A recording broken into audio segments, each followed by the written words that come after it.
Hello and welcome back to Berlin, Germany, where we are in the second game of this best of 5 between HKA and Isurus Gaming. Obviously, HKA dominated game 1. It was as one-sided as a game can be after you go 0-2 down.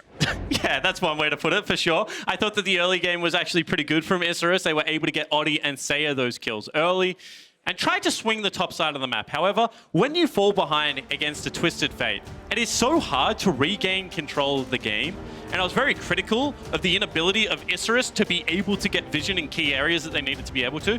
But ultimately, you're always fighting against an uneven numbers mismatch. When you're playing against Seiya, you know, the ability to just port in, light up the map, give you perfect information for HKA was ultimately that tool that was impossible to overcome.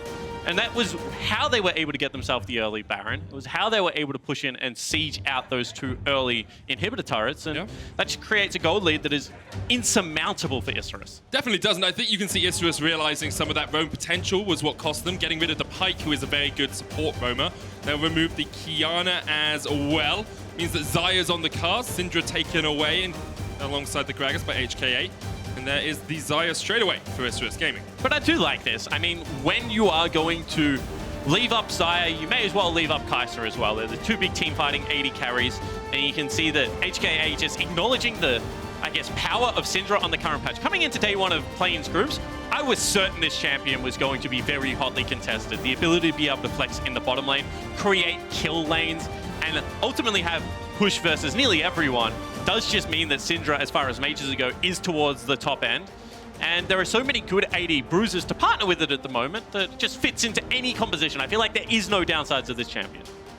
We will see the Rakan and the Ezreal locked in straight away by HKA. So taking the Rakan away from Isurus Gaming, but also Kaiwing's played it 3 times at this tournament and won every single time. So this is one of his signature champions. It will be answered by an Akali from Isurus. Okay, so the Akali was able to get an early kill, was able to get towards items, however, did not do all that much in the side lane. So I feel like Seiya going back to a comfort pick is good, however, needs to have a better mid-game performance. Once you pick up Gunblade and Boots too, you should be uncontested on Summoner's Rift as an Akali, especially if you're going to run Ignite.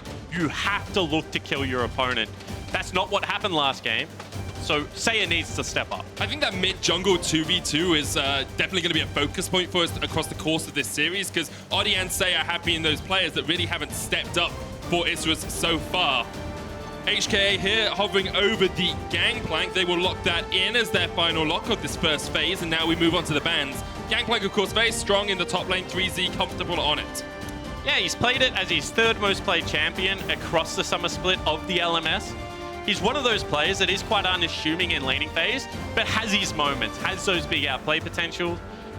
And I liked his patience in the last game. I think it's very easy if you're getting blown out of a top lane to start trying to fight for pushback, you know, going too early, putting yourself in a situation where your lane gets frozen against you and you're really prone to being picked on. This time around, it was actually great patience for him to just be able to wait for Kaiwing and Unified to access that top side of the map and bail him out. Then from there, he just did his job.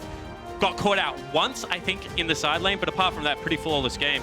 Gangplank just makes playing weak side even easier. He's the best weak side top laner with the ultimate, with the great wave clear he has, with the oranges. A little bit surprised to still see the Tristana ban, although she can be flexed into the mid lane. When you already have Xayah and Akali, and you know Seiya is so strong on Akali. It's all about the top lane. Marksman's destroy Gangplank. Okay. The ability to outrange the barrel and hit them, and then be able to all in him, makes it a nightmare. We used to see Lucian as the primary 80 carry. However, we have seen the rise of things like Quinn and Tristana up there. And I think that this is actually, when you have 3 bans and you think that you've got the perfect composition so far, just be aware of the fact that Buggax is going to go at 3Z, and he has shown he will play lane counters. So respect it and ban them away.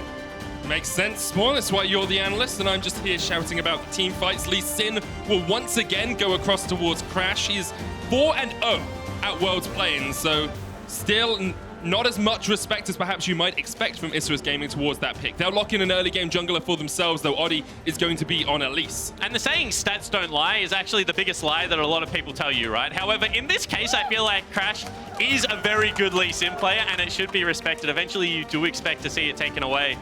And, you know, we mentioned lane counters. I feel like Elise is always the best jungler if you don't get the hardest counter, because her early pressure is just unrivaled. The fact that you're going to bring mixed damage to the Kled lane, You have the hard CC, you have the turret dive potential. Both the repel and the dismount mean that you can get underneath these turrets early and often, and this is a very telegraphed strategy.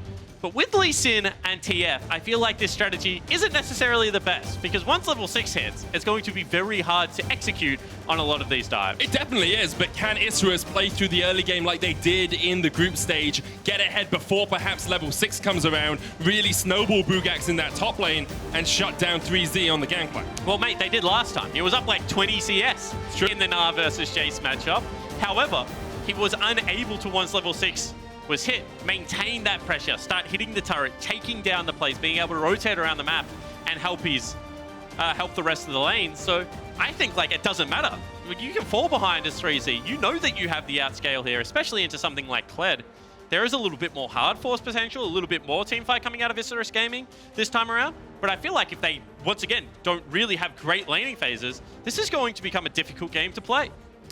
Kind of the story that we saw in game 1. Isurus putting a lot of stake in their laning phase, in the pure mechanical matchups that they have found themselves in. Buggax will be trying to get ahead of 3Z on that Gangplank. Bot lane is one we haven't talked about too much. Of course, Ezreal is so safe down there. Rakan as well, a relatively safe support. So don't expect HKA to be doing much proactive, but a Xayah and a Thresh can find picks, especially around that level 6. Yeah, so we'll see whether that is going to be the area of the map that Oddie prioritizes, because we do say that Oddie does like to impact top side of the map, and the Warangelus and Slow are just there as the insurance policy, as the late game scaling. However, the problem in this game in particular is the one thing you can't buy is range, and it's going to become very difficult to get onto the Gangplank, to get onto the Ezreal. So I would like to see an early visit down there, you know, try and shut down Unified.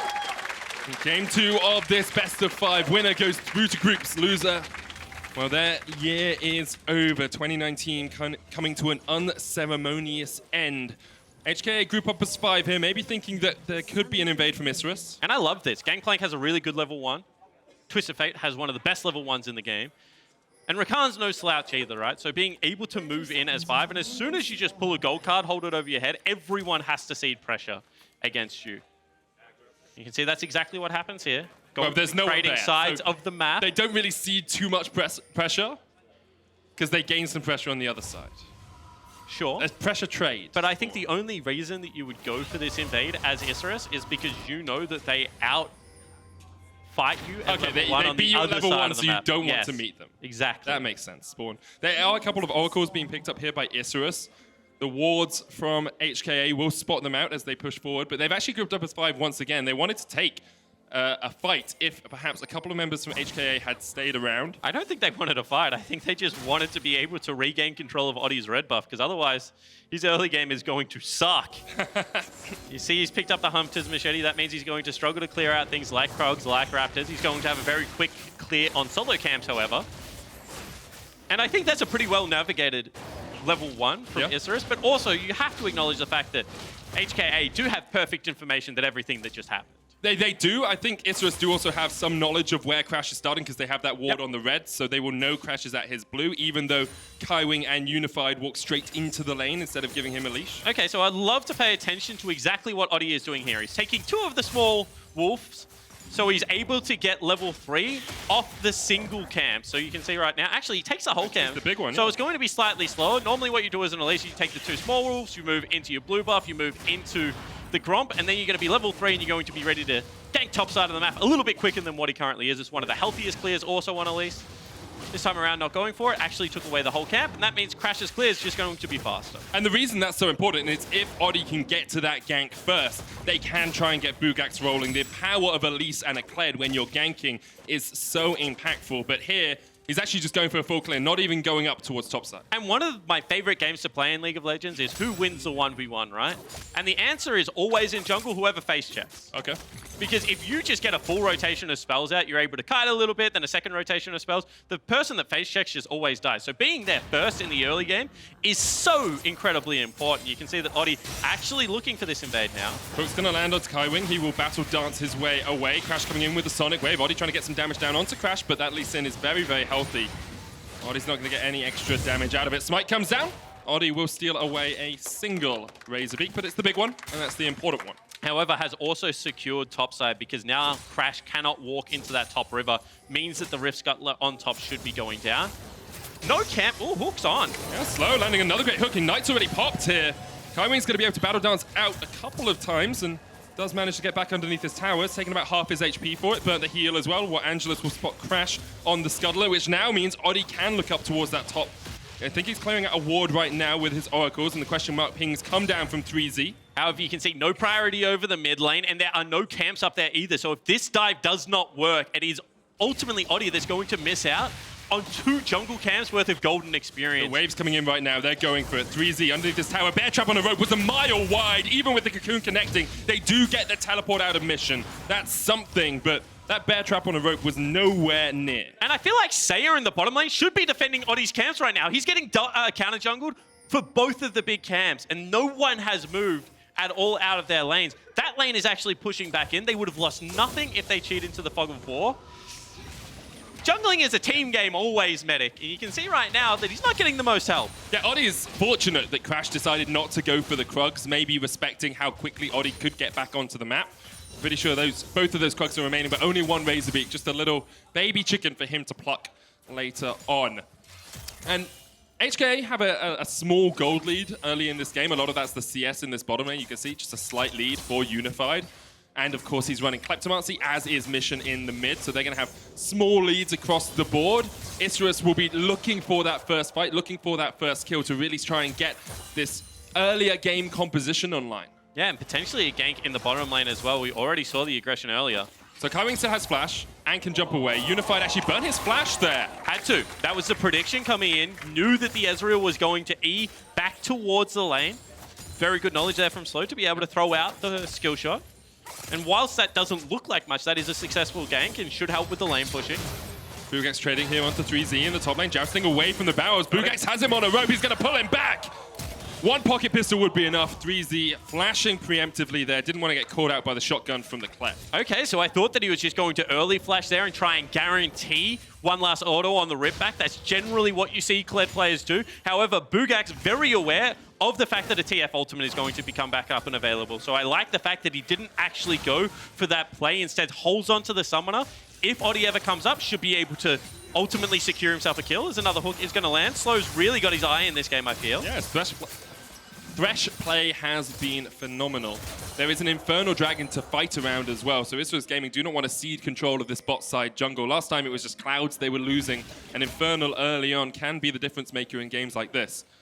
Oddie's fighting very much for control of this river. And you can see that Unified actually up in gold even though he's down 10 CS, and that's just the power of Kleptomancy and the ability to be able to sell out items in the early game.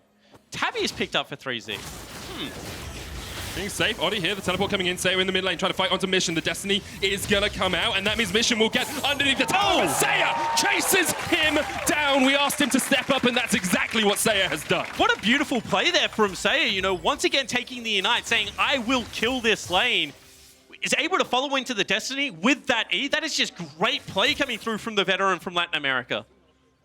Perfect stuff there from Seiya. Now he's 1-0 up in that lane, and Mission, no flash, no teleport, no Destiny, is going to be in no man's land for a while. Oddie could look for a mid lane gank. TF, very easy to land a flash cocoon onto that Twisted Fate. Crash clearing out some vision as he can. With the Sork Boots picked up, I don't even know whether you need to go for the gank. This could just be a one-on-one. As we have a look at this play, that is just aggression from Oddie. Early Ignite down as well. The E is there to follow out onto the Destiny. That is beautiful play. That's really, really well played there by Seiya. Using the flash at the end to avoid that final turret auto attack could have taken him out. And now we'll see how much the 11-time Latin American champion can have an impact on this game. And it's the little things in League of Legends. You know, having spoken to pro players and worked with them in the past, the smallest things can change the attitude. You know, one good play in a mid game can get the whole team really back aligned and on the same page. All of a sudden, game one seems like a very long time ago if you're saying you've got yourself that 10 CS lead, you've picked yourself up a solo kill, and because of the manner in which it is in, you've probably got a little bit of that swagger back in your step as well. Got some confidence. You have people like Buggax on the Kled who can roam down towards that mid lane as well, but at the moment, Oddie and Buggax looking up towards top. 3Z, no flash. Here comes the charge. They're trying to catch him out underneath this tower. Cannon Barrage used the flash in from Oddie. 3Z surviving for the moment. Tower aggro still on Buggax. He's going to fall. And 3Z has just absolutely outplayed them. Crash flashes in. Oddie goes down. HKA collapse in the top lane. And again, they go for the turret dive. And again, it is 3Z that just stands tall, calls his top laner into the right area of the map this time around, and styles on Isurus Gaming, Buggax, as well as Oddie.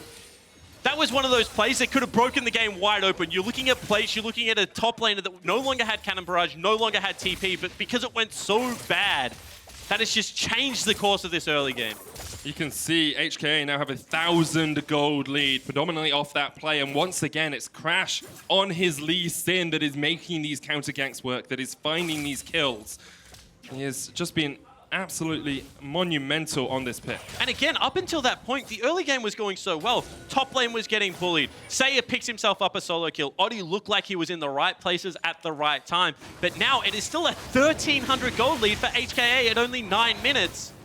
It looks like all this proactivity, all the ability to make these plays is leading to ultimately nothing in the early game for Isurus.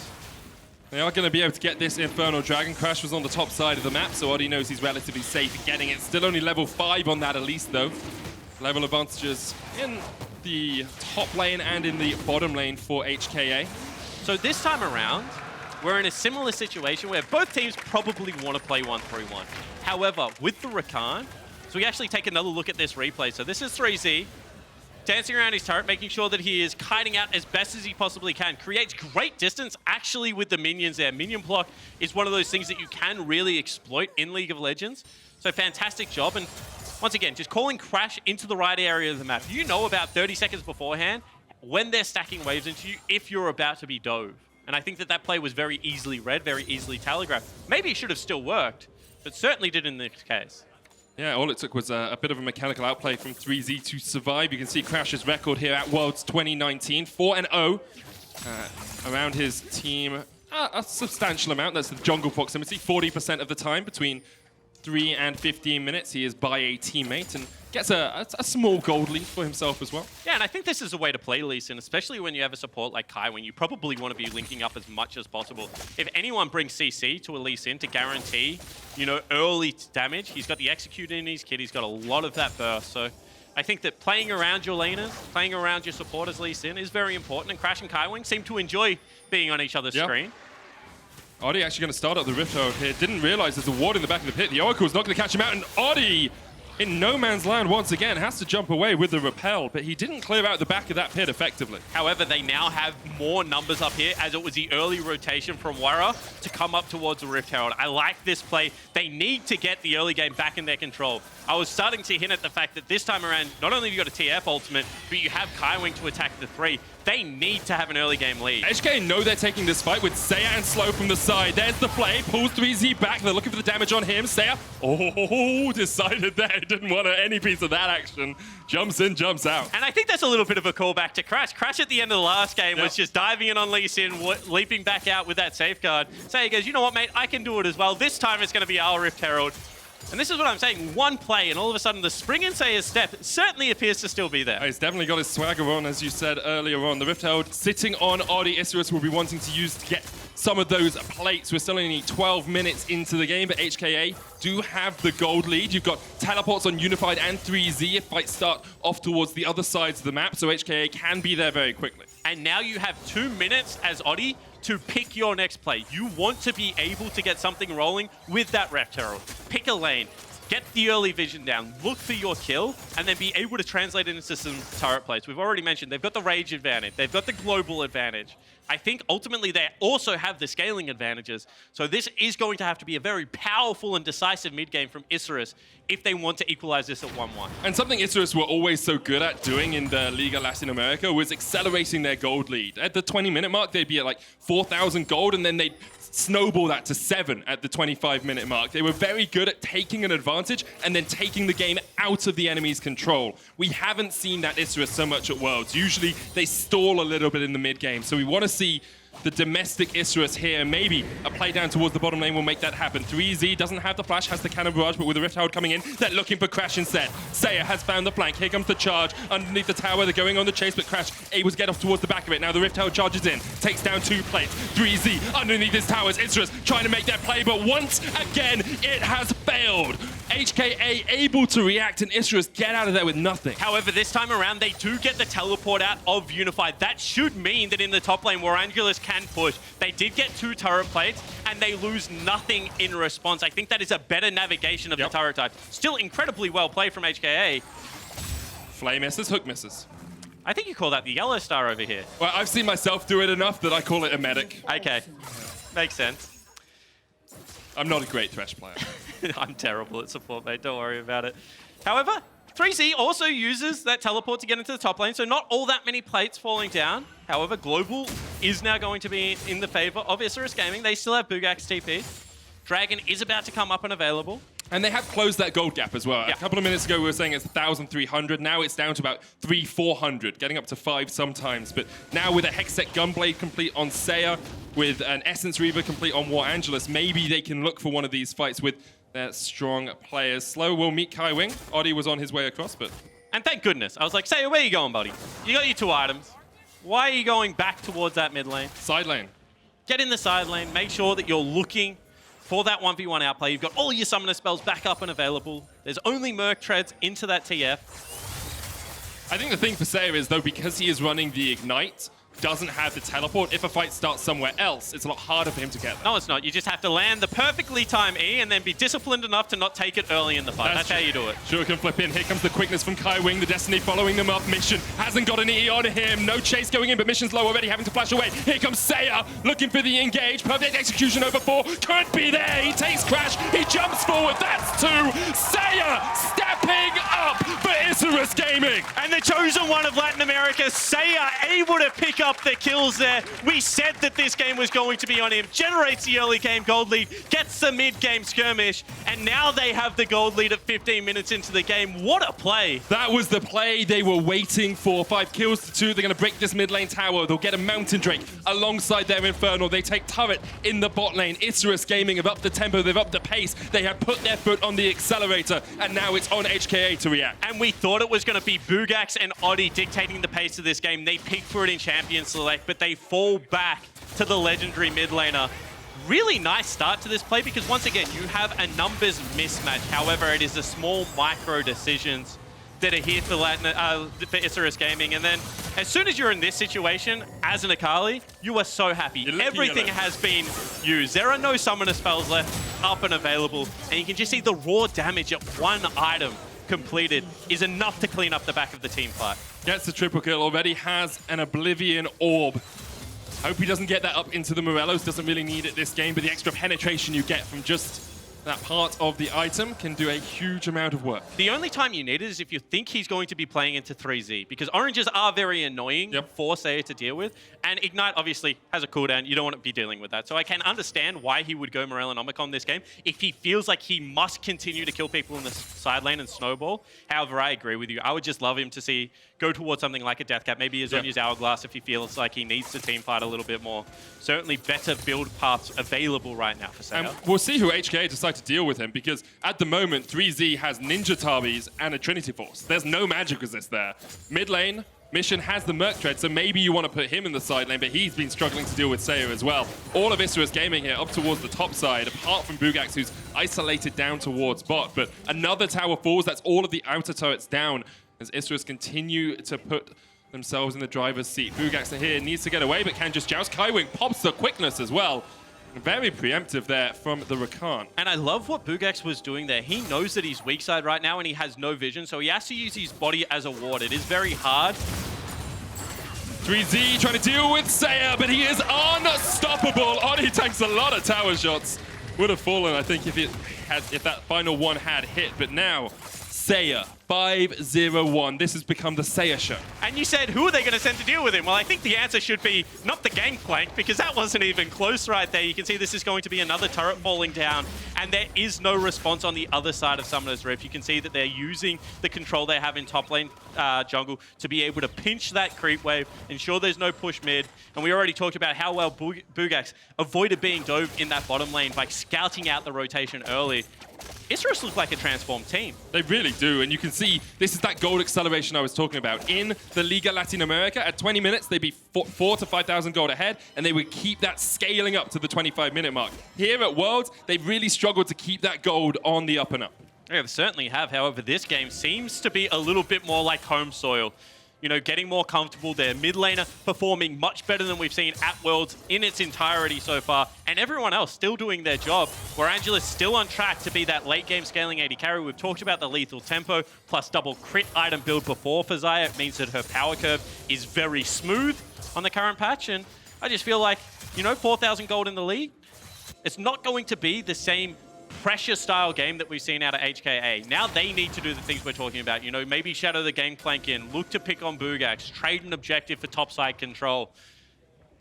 I would really like to see some creative solutions out of HKA, because what I don't want to see is another passive mid game into Baron into closeout for Isurus Gaming. I feel like you need to be able to do something here to shake that up. But HKA in groups were more passive. When they were losing to Mega, they waited for Mega to make a bad call at the Baron, and then they struck. They're a reactionary team if they're behind in the mid game. So as much as I agree with you that I would like to see HKA try and do something proactive, go down swinging at least, I doubt we're going to see it. I think Isurus Gaming will be the ones to dictate the pace for the rest of the game. And I really love the fact that with the Dragon coming up and available in a minute, it's going to be a very early Baron.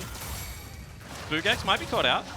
Oh, he uses the charge. Dragon Rage kick is still available, but just knocks Buggax away from Crash. Crash didn't want any more of that. Okay, when it's a 3-on-1 and you're kicking him away and saying, you know what, go on, get out of my jungle. That's a pretty bad sign. And what I was going to say is they're actually playing heavily around Seiya. They're using him as a strong side and gaining control. And always Buggax is looking for information before he goes to his lane. So he's not getting caught out. You know, in fact, in this time around, he soaks up a lot of that pressure. And now Isurus can either look to dive this turret if they think they have the numbers advantage, or collapse back into Fog of War, get themselves an Infernal Dragon, and then look to control topside. You can always tell where Isurus want to play around by where their wards are. When Seiya was up towards the top side, they had littered that red side jungle with wards. Here, I think the pictures speak for themselves. 8 or 9 wards sitting in that blue side jungle. And Seiya is the one pushing in the bottom lane. Warangelus will take a Lantern to safety, and the Infernal Dragon up in just 16 seconds time. Seiya 1,500 gold ahead of anyone in the game. And now, is that going to be enough of a chunk for them to feel like they can challenge this Infernal? Looks like no. Looks like they once again want to get Crash into that top side. Very good pathing here. Has avoided all information. So Buggax doesn't have charge. And I think that is quite important. Buggax does show, but Crash, as you say, spotted on a control ward. He's not going to be able to do too much. Okay, so seeding bottom side control, just ensuring that this wave doesn't get frozen, that they're able to ensure that off the bounce, 3Z will continue to accumulate farm. Certainly is important on something like a Gangplank. Going for a very reserved build. It looks like he's going towards what should be a Sterix as his second item. So he picks up his Drone's Fist as well as the pickaxe. But I feel like this is another non-contest. They weren't able to trade objective. If you allow the next objective to go down, which is most likely going to be the Baron on the top side of the map, that is going to be very rough. I would like to see, with the vision they currently have, just get people down into this river. Try and lay a track. You still have yourself a Rakan with his ultimate available. You have yourself a Trinity Force Ezreal. Doesn't look like they're going to be there in time, however. Not a good tempo reset.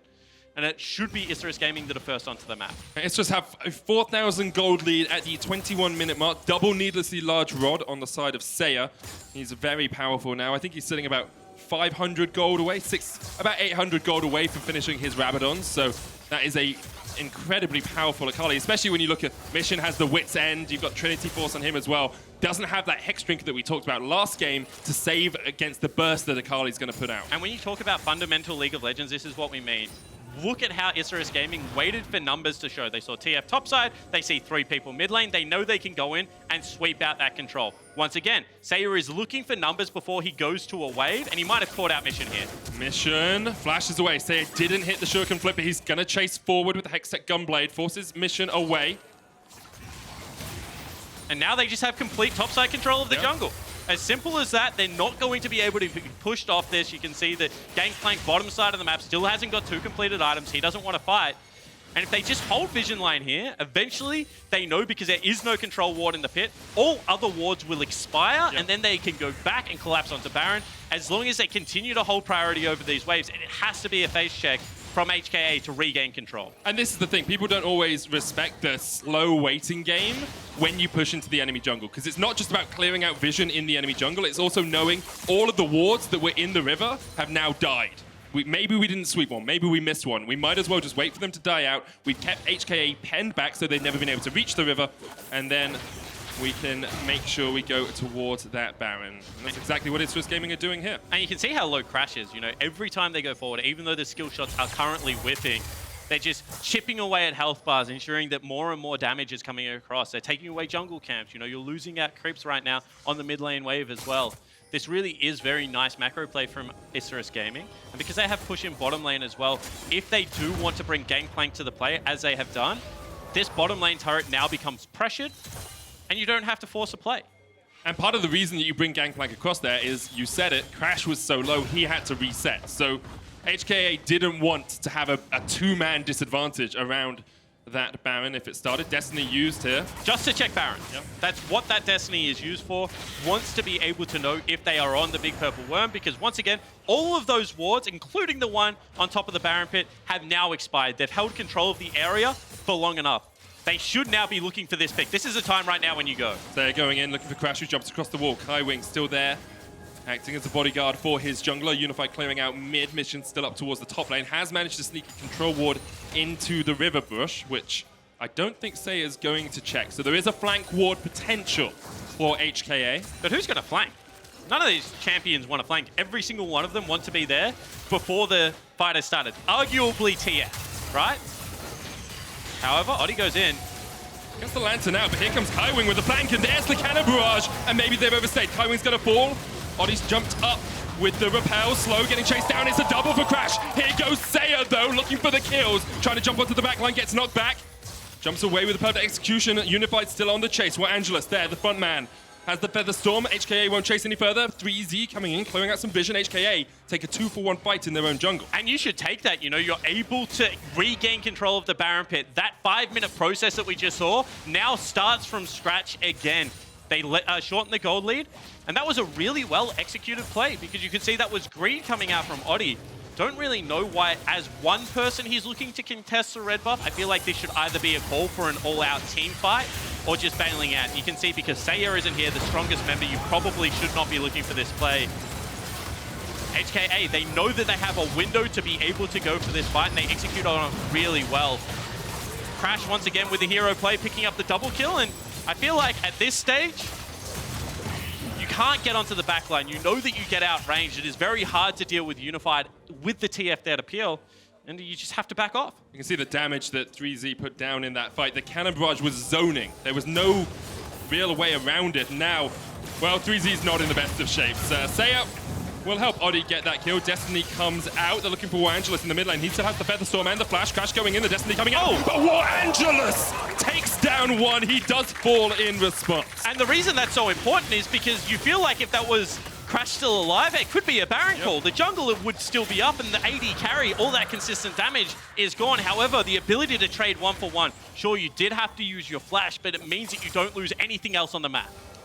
Isurus Gaming, 26 minutes in, have double Infernal, double Mountain, and a 3,000 gold lead. We'll have another look at that play in the mid lane. And this is a TF ult purely for information at the beginning. You can see that they know, due to the TF ult, that is a completely isolated Warangelus. Sure, it will come in the end. Oh, Isurus have started this one up. Mission's up towards the side. Crash only just back alive, 1,000 HP. There's the cannon barrage. Unified trying to get it, but Oddie will secure it with the smite. And Isurus with a good call there, knowing the enemy jungler was down. And knowing that, you know, if you don't have an AD carry, most people aren't going to expect you to be on the Baron. You don't have that consistent damage. However, Buggax on the Kled is going to bring a lot of that. So I think that that's a really smart call to be able to go towards that objective. Now with double Mountain Drake, double Infernal Drakes, and a Baron, this is going to become one of those closeouts that if you get anywhere near a turret, they just fall over. Especially since Seiya has got himself a Rabadon's death cap. Black Cleaver and Titanic Hydra finished on Buggax. 3 items on the AD carry, Infinity, Essence Reaver, and Rapid Fire Cannon. There are items on HKA. They do have, as we said, they've got the range advantage as we get towards this later portion of the game, and they haven't fallen so far behind in gold that it's an insurmountable deficit. But the real concern for HKA has to be who deals with Seiya. Yeah, absolutely, in the side lane. And how do you deal with this Baron buff, with the double Mountain Dragon? So if they get through this Baron, I will say once again, they have an opportunity to be able to stall, get items, and try and look for, a 40-minute team fight. However, this Baron is a task at hand right now. You can see that it's going to be the full court press. Every wave is going to be pushed up, and they're going to try and pull this HKA team across the map, make them make bad decisions, and an opportunity now for Isurus Gaming to break the base in this series for the first time. Tier 2 still stands in mid and in the bottom lane. Buggax is all the way back near the midpoint of that bottom lane of the map. Kaiwing getting some vision here onto Seiya. The cannon mitten just doing a little bit of chip damage over towards the inhibitor, and you can see how much the gold snowballed in favor of Isurus, but how little they've actually been able to make that mountain climb higher throughout the course of the game. It looked like it was on track to climb higher, and then that one team fight happened, right? So I think that we should still give them the benefit of the doubt. Now, pushing in waves, they're actually being able to sync their waves up, get multiple waves on the turret. This is when it becomes much harder to defend if you are HKA. The decision-making now starts, and you can see that they're trying to prop everything up, not forcing on one particular side of the map with that TF ultimate, and they're going to start losing turrets. That's the second one that's fallen down, and just this Baron buff, and there's no reason right now for Isurus Gaming to back away. Gold lead goes up to about 6,000. The Baron power play, 3,000 already in their back pocket just from this single buff, and a minute left for it to go. Wave pushing in, mid-wave a little bit earlier than perhaps the side waves. Here goes Crash, just getting onto the cannon minion. This wave has been cleared out. Seiya still trying to do some damage in the top. Buggax down towards the bottom. You can see all inhibitor towers have been chipped away at, but none yet to fall. And once again, it's Mr. Consistent. It's actually Warangelus who gets chunked out, and that means that it's very hard to now approach this turret.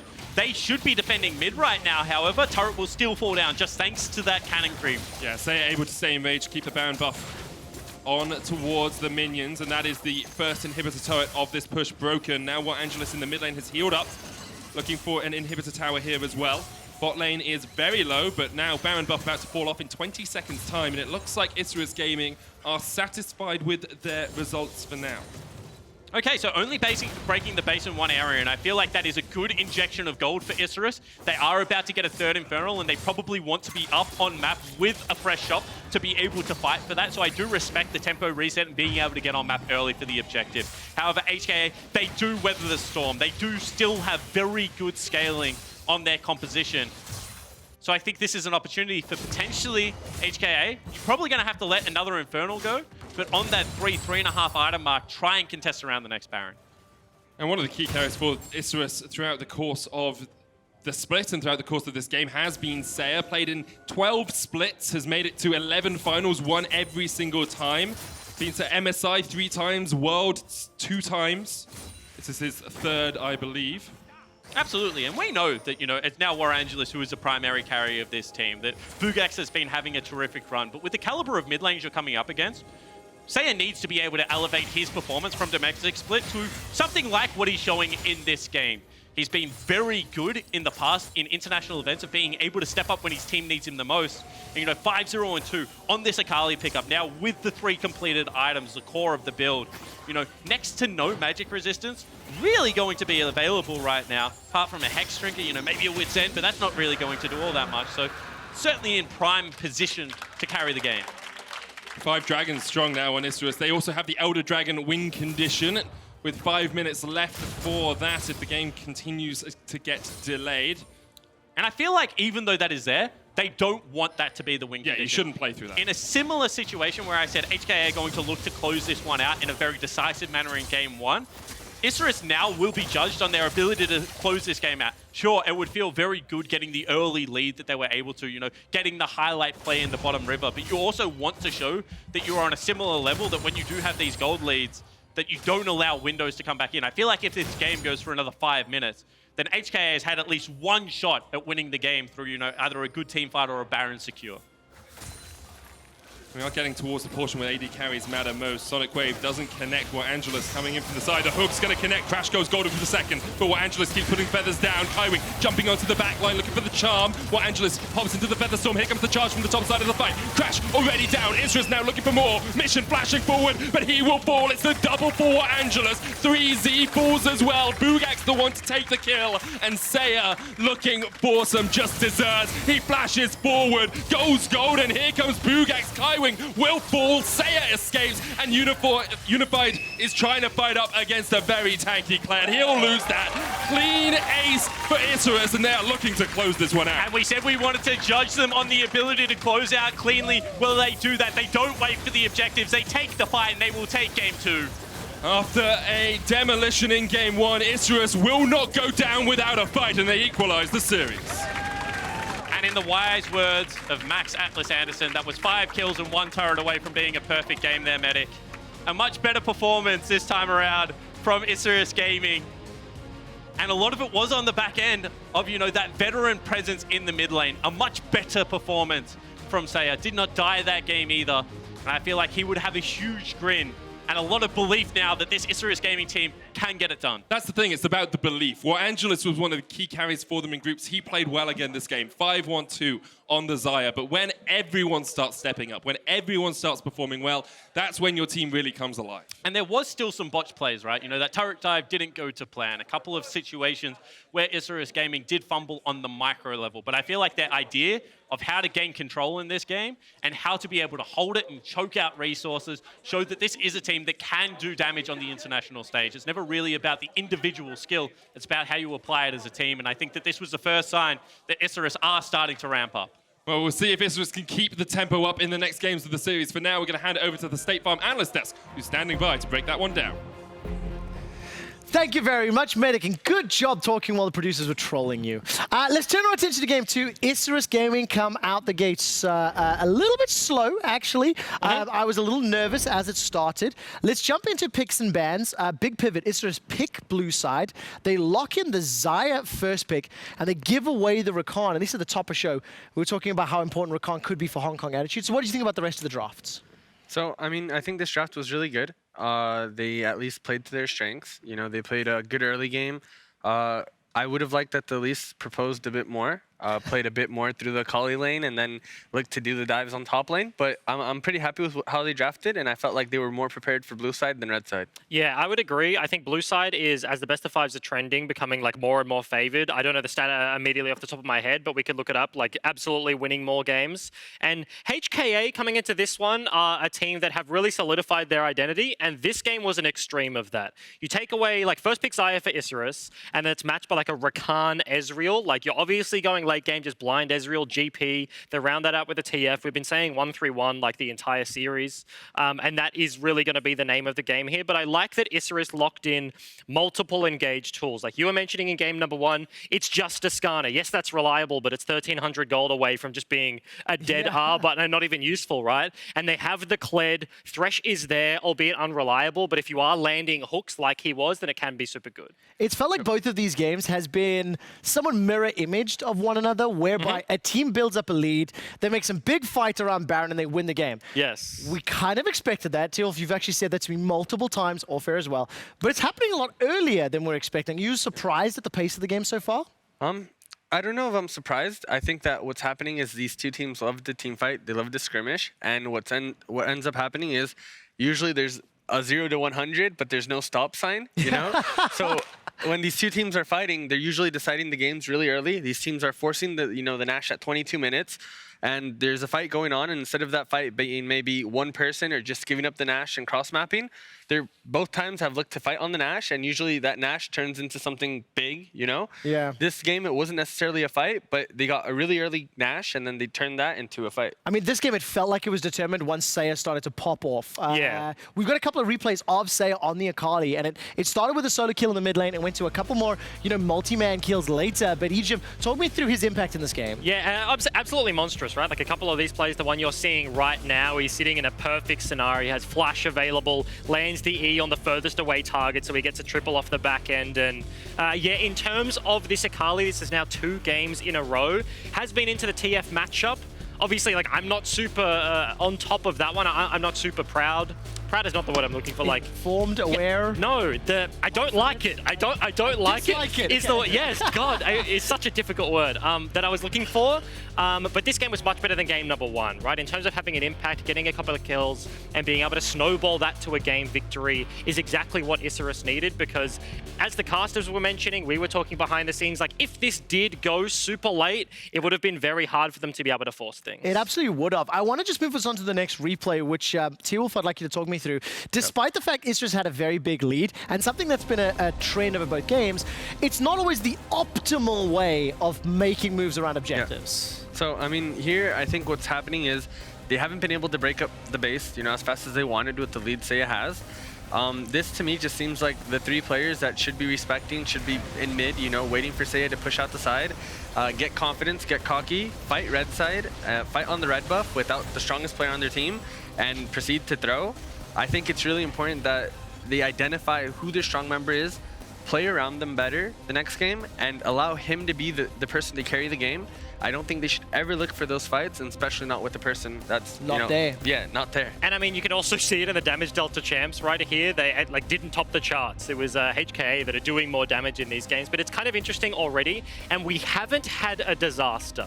But game 1, HKA with a massive gold lead, 50-50 a Baron, and then they win it, and then they walk away and they end the game. This time you just saw the play, like Isurus with a lead, they walk towards the Baron pit. It's like Seiya's over here farming a wave, and the fight, they didn't lose a Baron. They didn't lose the game off it, but we are seconds away from like game 3, Baron disaster. I can see it. What I absolutely love is the way you start that point. It's like we haven't seen it. We haven't seen it. Yeah. But the implication and the fear is that we are coming. so close. T-Wolf, how close are these teams to throwing away these gigantic leads from the games we've already seen? So first game, I think the game could have flipped completely. I think second game, they got really lucky on the Dragons. I think it's really important also to look at that this game they got 3 Infernals, they got 2 Mountain Drakes, and they were able to do that Nash because of that. So I really want to see how the series progresses and what becomes the win condition, because at this moment we've seen that the 2 Nashes that they've gotten at 20 minutes just proceed to like win the game. 27-minute win, 27-minute win. Ejim, just so you are aware, it's 8-1 in terms of win-loss blue side, red side. HKA have side selection. They have picked blue side. You have closing thoughts before we go to I think it's the flexibility. You don't have to ban the Pantheon. You don't have to, on that red side, like throw away these things and then not have options. Blue side in first pick, if Rakan's high priority, if it's the Syndra, you have those options available and you have response time. I have to see what Seiya's going to do in the next game. It feels like he's finally arrived at Worlds. Isurus and that superstar, they did bounce back. The series is dead even going to game 3. Let's see who takes the lead after the break.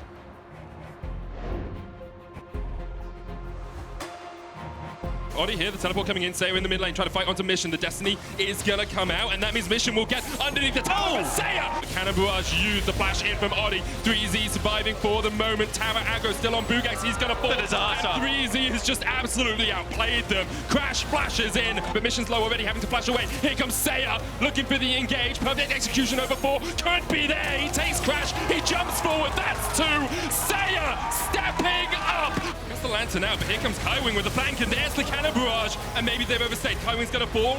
Oddie's jumped up with the repel, slow, getting chased down. It's a double for Crash. Warangelus hops into the Featherstorm. Here comes the charge from the top side of the fight. Crash already down. Isurus now looking for more. Mission flashing forward, but he will fall. It's the double for Warangelus. 3Z falls as well. After a demolition in game 1, Isurus will not go down without a fight, and they equalize the series.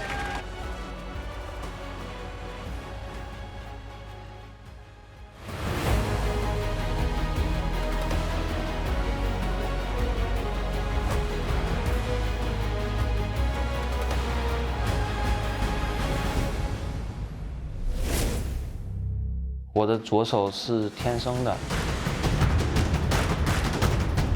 在我最艰难的时候，英雄联盟给了我力量。钻石3，这是我现在的段位。